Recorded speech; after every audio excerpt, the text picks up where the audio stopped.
Lanjut, siapa yang lebih sering ngoroknya? Iya.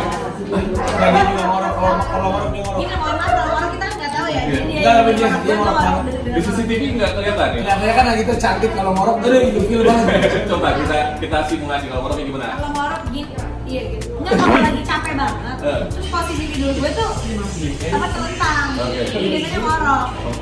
Tapi emang di mobil juga Di mobil. bunyi. Iya gitu terus biasanya ngorok.